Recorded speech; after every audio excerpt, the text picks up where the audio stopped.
Welcome to Homeschool Your Way. I'm your host, Janna Cook, and Bookshark's community manager. In this episode, I'm joined by Mark Pruitt. He is the Associate Director of Admissions at Harding University and the author and producer of Making the Grade. We're going to be talking about how you, as a homeschool family, can set your student up for success and preparation for college. Mark, thanks so much for being here. Hey, thank you, Janna. It's my pleasure. Let's jump right in. What is Making the Grade and why did you decide to create it? Well, when I was in school years ago, back in the 1900s, I was in school and when I came to college, no one taught us how to study. I never learned in high school. Basically, in high school, all I did was stay up late the night before, cram everything in, and take the test the next day. And a lot of times I got an A on that test. But that's what I did, and that's all I knew. So when I went off to college, I stayed up super late every night, super late, probably 2 or 3 in the morning, just trying to get things done. I didn't use my time very well, and I still got decent grades, but if you were to give me the exact same test just 1 week later, I'd have to do all that cramming all over again because I never truly learned the material effectively. But my junior year here at Harding University, I was taking a class called International Relations. And in that class, the professor offered 1,000 points total. And if you got a 900 to 1,000, you got an A. If you got 800 to 899, you got a B, 700 to 799, you got a C. And those are the typical, 70%, 80%, 90% grading scale, which is fine. But when the dust settled at the end of that final exam in that class, my score was just 1 point from an A. And I thought, oh, how frustrating. I was so mad at myself. I was mad at the professor. I was just frustrated all over the place. And I went home over Christmas break just fuming, thinking, man, I was so close. And I realized an A versus a B is not the end of the world. But being so frustrated, I thought, man, things have got to change. And so when I came back over Christmas break, I was just super motivated, and I thought, man, things are going to be different this semester. I'm going to go to class. Well, I always went to class, so that wasn't anything different. But I thought, you know what? I'm going to start taking better notes, and I'm going to start getting to my reading assignments a little bit sooner. Instead of waiting until the night before, I'm gonna get to it sooner. And so I started trying just a new scenario. I tried a little bit of this and a little bit of that, little things along the way, that early in that semester. And I got a little system going. And when I got to my first test of that spring semester, I was nervous, but I got an A on that test. And I got to my second test that semester, I got another A. And when I got to my third test that semester, I was saying, bring it on, buddy. I'm going to blow this baby out of the water. And I did. I ended up getting a 95% or higher in all my Harding classes, even got 107% in my business law class. And it's not like I got super smart over Christmas break. I just learned how to do things a little bit differently. And it's not like you have to be super smart to do well in school. But you do have to use your time just a little bit differently. And that little system I developed was called the 4 study steps. 4 steps that I simply did every single day, and it made a world of difference. And I love taking tests, and because I was extremely prepared. And like I said, nobody teaches this stuff. And so I thought, you know what? I wonder, since this doesn't get taught in college or high school, maybe I can help some other students get some success in their education. And so that's what started Making the Grade. So I wrote the book, and then after the book got started, I got invited to speak at several different places. I actually went to several homeschool conventions, and there was one in Kansas City that I went to. And after my little session, this mom came up to me. She says, Mark, that was great. Can you come to my house and talk to my son? And we kind of laughed a little bit. I thought, she goes, well, do you have a DVD? And I said, well, no, but that's a good idea. So got a DVD, got several videos on there. And then, I don't know, a couple years later, I got in touch with some homeschool moms, and we sat down and they helped me develop the Making the Grade college prep course. It was just 10 days. It's not about an hour a day, maybe an hour and 15 minutes. So it's not a whole semester. It's just 10 days that can change their academic future forever. And it teaches students how to take notes, how to read their textbooks and articles effectively, how to write papers, how to use time strategically, and a bunch of other stuff. But that's got me excited to see, hey, I want to help other people not have to go through the same learning curve that the rest of us had to go through. And that's what started Making the Grade. So I'm pretty excited about it.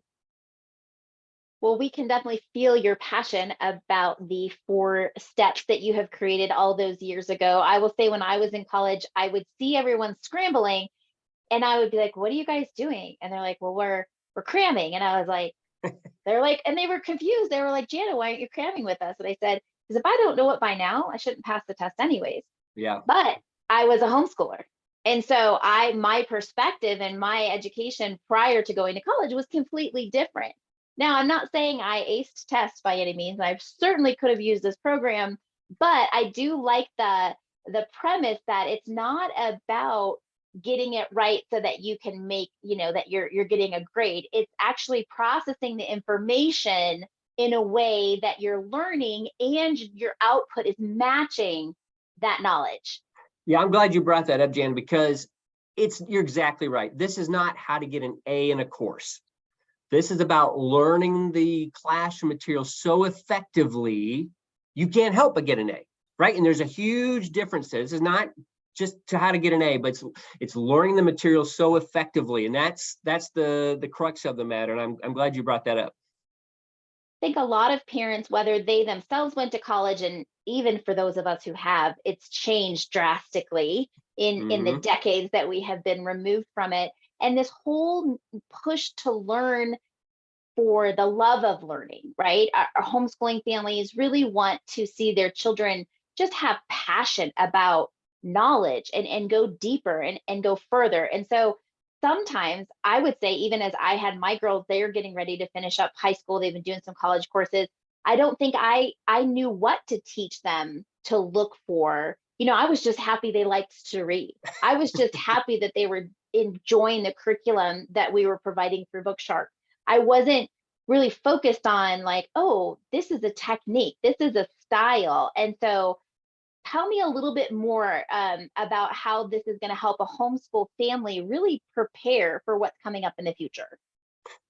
Yeah, so what I really appreciate about homeschool students is I've been working with homeschool families for probably 8 or 9 years. I've noticed that they really love to learn. It's not just, like I said, just trying to get a good grade in the class. I sense that they really want to delve in. They want to get to truth. And that is such a powerful thing to search for. And I realize not everybody's the same, right? We all have different strengths. We have different interests. We have different personalities. We have different learning styles. And those are pretty well documented. So we're not all the same on how we interact and how we learn things, but there are some fundamental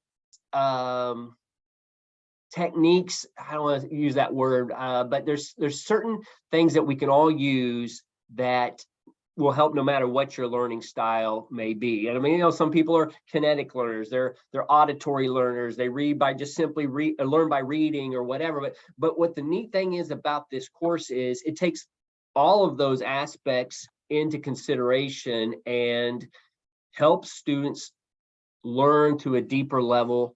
Like I said, it doesn't have to be hard, but I love how homeschool students really want to learn. And that's, I mean, can't make students do things. I mean, just because you hear me or hear you, we can't force people to learn. It's got to be self-generated. But I think when students have gone through my course and done so, I get comments from parents all the time saying, my my son loves to learn now. They love to get into the reading. If maybe they were a struggling student, they love getting into the, and it lights up, lights them up and gets them excited. And even students who are super smart, they may think, well, I don't need this. I'll tell you that I've been on a college campus for over 20 years, and I have seen hundreds and hundreds of bright students with high ACT, SAT, CLT scores, of course, high GPAs, and they come to college and they can't even keep a 3.0 and they lose their scholarship. And it's heartbreaking. And I hate that, because if they just don't know how to study, it's not that they're ignorant, it's just they don't know how to study at the college level, because college is so much different than high school and the homeschool system that they're doing. And I just don't want students to have to go through 2 years and then figuring out by their third year, like I did. I was almost done before I figured this out. I just want them to have the tools, the techniques, so they can go to college, and they got to put the time in. But college is so much more than just an academic education. It's not just going to class. College is such an amazing experience to learn about life. And you don't get that in a classroom or a textbook. You got to get out and meet the people down the hall, go on trips, experience life. And that's what's so cool about a college education. And I want them to have it all. And that's what I love about this, is they can learn the academics, and they still have time to get totally involved in the college experience and grow as a person. And that's what I want every student to have. And I think we all could probably name people that we knew that were nose in the books. No, I don't have time for that. Yep. Their whole college experience was just getting that information, soaking up the information so they could pass the test and get the degree. And I'm with you, Mark. I loved college. I loved doing all the things. I also loved that I didn't have to cram, because I did have obviously some type of technique that helped me. Probably more than anything, I have great recall. And so that, that's just innate. But I am so excited going through this course now. I was a little surprised when you said anyone over around 7th grade and higher. So explain that to me, because I think a lot of parents are, clicking on this and listening to it and going, okay, well, I have an 11-year-old, so this doesn't really apply to me. But you would argue it does. Well, I would say, I say age 13 on up, because from a college perspective, their high school grades start to matter, right? For scholarships, that's the big thing. Everybody wants money. They want scholarships. They want to make college as cheap as possible, and scholarships is one way to get that. But a lot of that is dependent on their high school GPA from 9th grade on up. And so now is the time at that age level to really start developing the habits. That's really all it is. It's how you use your time. Again, just using your time just a little bit differently. And the sooner a student can have that be a part of their system, the sooner they can really enjoy their whole academic experience, because they get it. They know, I can do this. And then they can have time for all the fun stuff and that they want to do. So I love the fact that if students will start at 8th grade, from a homeschool perspective, that could be 12, 13, 14, but in that time frame, that's the time to start developing the habits. And again, it doesn't have to be hard, but the sooner they learn it, their world is just going to explode with all good things. Well, as a homeschool parent, I love that we could learn it ourselves and be demonstrating it to our children, as even if they are younger, right? Like we could be showing, like, these are things that, I didn't necessarily know or even aware that I was doing some of the techniques. But if I can demonstrate it and point it out to my child, it's going to become so natural that it's not like, okay, now we got to buckle down. Now you guys got to figure this out. It just becomes part of how they learn. And it's not one more thing they have to do. Right. And the nice thing about the 4 study steps is it gives students structure. So when they sit down to study, they're not spinning their wheels saying, where do I start? And that's a huge time waster right there, because they don't have a lot of time, especially when they get to the college level. Your time is super short, and there's a ton of reading, a ton of outside homework to do, and it's a lot tougher, and you just don't have much time. So what the nice thing about my system is it just gives you structure, so you can sit down, you know exactly what you need to do next. And you, I mean, that's not going to take all night. I would say at the college level, you need to be setting aside probably 3 or 4 hours a day. But if you get to it sooner, obviously in the day, all the fun stuff happens in the evenings. You'll have time for all that, and you can still do extremely well in all your classes. All right, devil's advocate. I was a procrastinator. Well, a recovering procrastinator. I still fall off the wagon now and then. Right. And We I all do. see I see my children kind of following in that, one in particular kind of falling in that same vein. And I could say, Mark, listen, this is great, but I managed to get through. I managed to get through with procrastinating, and my grades were decent, and I have a degree now. Like, tell me why that mindset is not helpful. Well, and I understand. Before I knew how to study, I waited till the last minute, just like you, and I had fun and I still got decent grades. But when I finally figured out how to really do it correctly, I actually had so much more fun because I didn't have the stress of, oh man, I need to be doing that right now. I need to be studying right now. All my friends were at this event, but man, I really need to be back in my room going over my stuff. I didn't have any of that. All my things were guilt-free, and I could have a lot more fun. And I actually did a lot better on my tests than I did cramming by far. But I would just say, I think you'll find if you do it correctly, you will enjoy your grades will be higher. You'll enjoy all the events just to a much deeper degree. And I think doing anything guilt-free is so much more pleasurable. Hey, we had a speaker yesterday on campus, and he was talking about how anxious people are. Anxiety levels are through the roof. There are more people seeing counselors and mental health professionals and on medication than in the history of the world. And what breaks my heart is that's what's going through a student every single day. Most every student has stress level through the roof. And I want to eliminate that. I want to help students be super successful and reduce that stress level, because when you're super stressed and anxious and you got anxiety coming from different directions, it's hard to enjoy the day. And that's all we have is today. We can't, and we think, oh, we'll have all these years or the rest of the semester, but really all we have is today. And how we live our life is a reflection of our Creator. It's a reflection of who we are, how we serve others. And this is not just about getting an A. Like I said, this is about your whole person, your whole being going after truth and excellence. And that's what is the gist of making the grade. It's about being a student of excellence so you can serve others and enjoy your time at school, whether it be high school or college. Now, I mean, the sooner the better. Obviously, it's never too late to learn how to learn, because we're always learning, right? Even after school, even after you get out. And so learning is a lifetime experience. And I just want students just to be students of excellence and pursue truth with all their being. I would agree. And I think that they're starting to see what we had experienced in college, some of that stress. They're now starting to see it in younger years in high school, because they know now what high school means in order for the next steps of their life.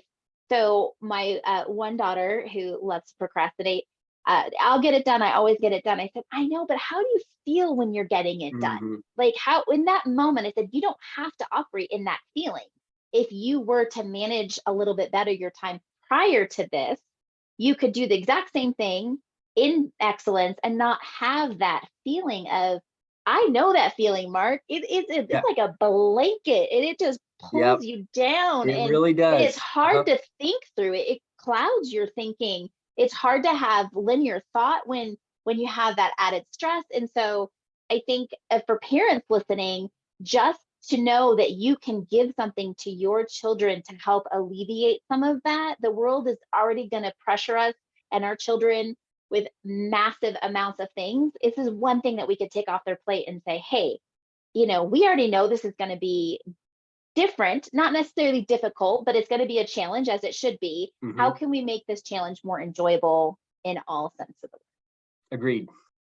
And so I realize college is not for everybody, but if you do go to the military or you go to trade school of some sort, here's the thing, there are still going to be classes that you're going to take. There are still manuals you're going to need to learn. Why not put yourself in the best position possible to be the best at what you do? And so this material, these study skills are still applicable. If you go to college or if you go to trade school or the military, this is still powerful information that you can use. And so I would recommend it to anybody. And you mentioned earlier about the school is different than when we were going to college, and a lot of them are online now versus in person. And even if it's an online class, these techniques, these tips, these study skills still apply and can help make the student learn effectively and quickly, so they can still enjoy the rest of their day and the rest of their time on campus or trade school. We've had close friends of ours' daughter just went into the military. I was shocked at how many certifications she had to do, how many classes she had to take in order to keep moving in her program. I was like, oh my gosh, that's like, and it was intense. It was only like 6-week classes, and then you better have mastered it, and they have to push you to the next thing. That's right. There are several classes that people don't realize that they're going to have to take. Do you have a homeschool hack that you could share with our listeners? Something that they could just take away and be like, all right, you know what? Maybe I'm not ready to purchase Mark's program, and maybe this just isn't for our family, but this definitely made a difference. All right. Well, if I'm going to do that, I got to put on my superhero costume here. Janna, this is Captain College here with my superhero costume on. And okay, so I thought about two off the top of my head that I could share. One of them is about note taking. Wherever I speak a lot, my note taking seminars seem to be the most popular ones. And when you're taking it, most people, they don't teach you how to take notes. And my professor friends tell me that students don't take notes anymore. They don't read their textbooks anymore. But note taking is the backbone of your success in any class. You've got to be taking notes, even though it sounds like, oh, this makes sense, I'll remember it. I'm telling you, you won't remember it. You're going to go out the door, you got 2 or 3 other classes, and this information is just going to leave your head. So you've got to learn how to take great notes. And so there are several pieces of information to go through. But the first thing is, whatever you find that is important to the professor needs to be in your notebook. And that could be anything that they're discussing, anything that's on the board or screen. If you're on an online class, you've got screens, each slide, whatever presentation, it's on there on your computer. That needs to be in your notebook. It's easy to read things. It's difficult to write them down. But the thing is, easier is not necessarily better. When it comes to your learning, that extra effort will really pay off and lock that information in your head better than anything else. So I encourage you, write what is important to the professor. And honestly, the best rule of thumb is write as much as you can, because the more you're writing in your notebook, the more you're focused on the professor, the more you're focused on the flow of discussion, the more you're listening. If you're not taking notes, it's easy to get distracted, right? And but when you're focused on writing your notes with pen and paper, the more locked in you're into the discussion, the easier it's going to be for you later on. So that's a neat tip on note taking. There are several other things, but that's the best rule of thumb: is just write as much as you can. Because you can't write everything, obviously, but you need to just keep writing as much as you can. And after class, you'll go through and you can figure out what was maybe fluff or wasn't important. But most everything that's being discussed needs to be found in your notebook. So that's one good thing that I would recommend. And the other thing is, when it comes to reading, textbooks, Janna, aren't the most enjoyable thing to read, right? They're not your favorite novel.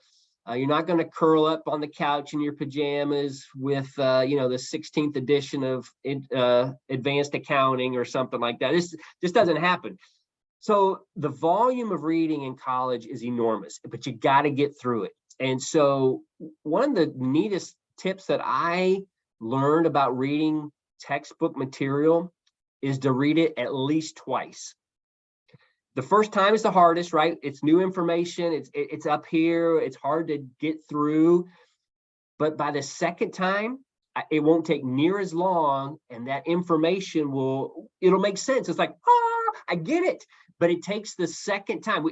Learning it takes work, and you're not going to get it the first time, maybe not even the second or third time through, but eventually you keep plugging away, you do it again and again, and after a while it's going to get up there. So I encourage students, don't just give up. Don't give up after the first time. Don't get discouraged. Just go over it again. When it comes to reading, like I said, at least read it twice, and you'll be amazed at how much it makes more and better sense to you. I would add that I think one of the reasons I didn't have to cram when I was in college is because I did really take the time to read the material once and then look over it again. And so I hear in my mind, oh my gosh, I don't have time for that. Who has time to read through it twice?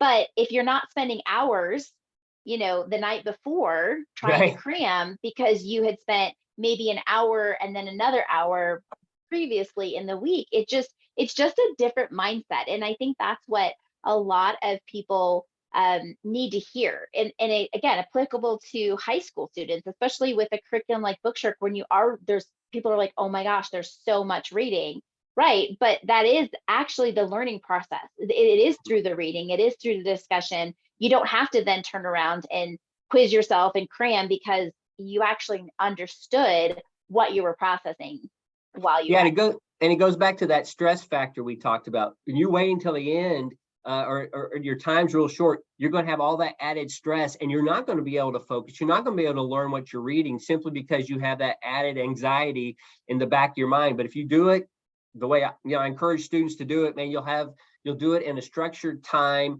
and you'll be relaxed. It'll input. You'll learn the material just a lot easier and a lot quicker than waiting until the last minute.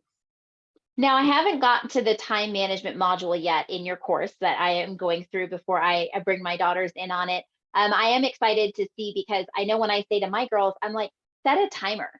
Some people think like, oh, I don't have 4 hours to block out to do this. It's like, you don't need 4 hours. Set the 30 minutes if that's all you have. And then walk away and come back to it and do another 30 minutes if you can. Like, it's amazing how just the little shift in perspective really opens up so much more time for students than they would ever even imagine. Yeah, and here's the thing: even as adults, we wimp out. We do something that we don't like to do, and oh man, I got to go do this. I got to go do that. Or I go use the restroom. Got to get something to drink, or I got to watch this. Reply to this text or whatever. And we just leave.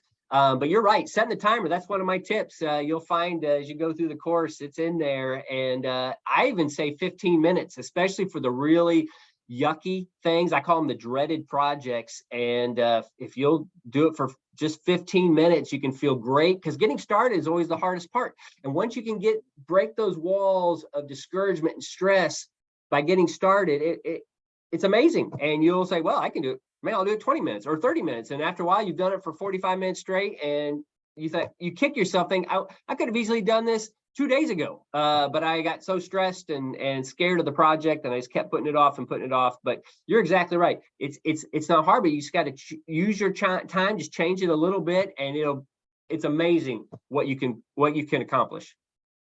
Well, Mark, I wish you had been around when I was in college 20 plus years ago, because I think it would have eliminated a lot of stress in my college years, getting through all of those courses and managing clubs and work and friends and all those things. So I'm excited to be going through this with my girls now.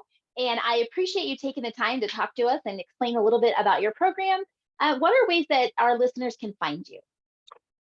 It is at 4studysteps.com. The number 4, not spelled out, the number 4studysteps.com. And Janna, I'm running a special for your listeners. Normally, the 10-day course is $179. However, if they will order by October 15th, it's only $149. I'll give them a $30 discount. All they have to do is type in Janna as the promo code, JANNA.